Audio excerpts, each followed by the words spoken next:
Welcome back to the deep dive. We've got some really compelling material here about the hidden currents in a town called St. Haven. Right.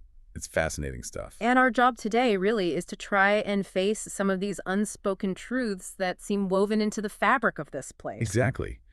Looking at the answers, or maybe the lack of answers, as clues. Clues to what? Well, the sources you sent point towards potential corruption, maybe complicity, and definitely the central struggle for a character named Gideon. And these are the questions apparently St. Haven is just too afraid to ask out loud.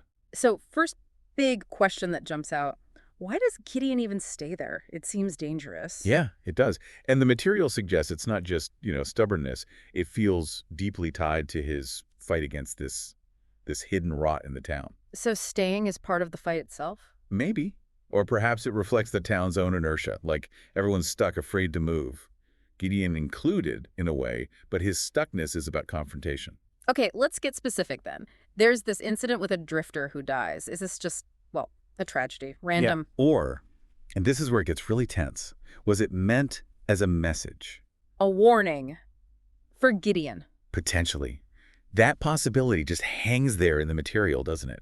It adds this layer of real menace. It definitely ups the stakes if That- someone's willing to go that far. Exactly. It speaks volumes about the forces he might be up against, their methods. And speaking of hidden forces, there's this name that kind of whispers through the background.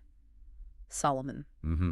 Solomon. Yeah. Always there, but never directly addressed. Why is his name handled so carefully, like it's radioactive? Well, the fact that no one says the name is powerful, Right. right? It suggests immense influence, maybe fear. So he could be central to this corruption. It points that way. The silence itself feels like a form of complicity almost. A town holding a secret. So Gideon's facing this silence, this potential threat, this shadowy figure. Hmm. Let's talk about Gideon himself. The sources mention his faith. How does that play into all this? Yeah, his faith seems crucial. It could be his anchor, his moral compass, giving him the strength to push back. By sense of but. Well, yeah. It could also be what isolates him, right? In a town that maybe made compromises a long time ago, his strong beliefs might just make him an outsider. Harder to connect, harder to find allies. A double-edged sword, then.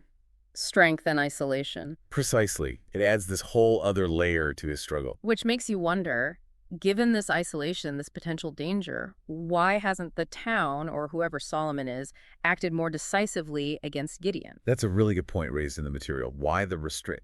For now, anyway. The yet feels important. So what could be holding them back? Maybe they don't see him as a real threat. Could be underestimation. Or maybe there are divisions we don't see yet. Cracks in the power structure.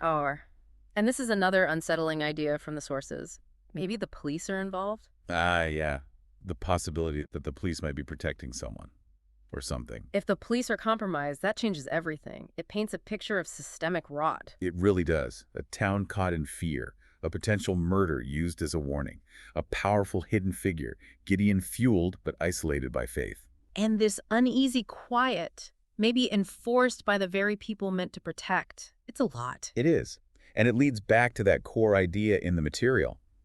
Some answers demand action. You can't just know these things and do nothing. Pulling these threads into the light, you feel the weight of it all, the danger Gideon's walking into. Absolutely. And the sources are clear.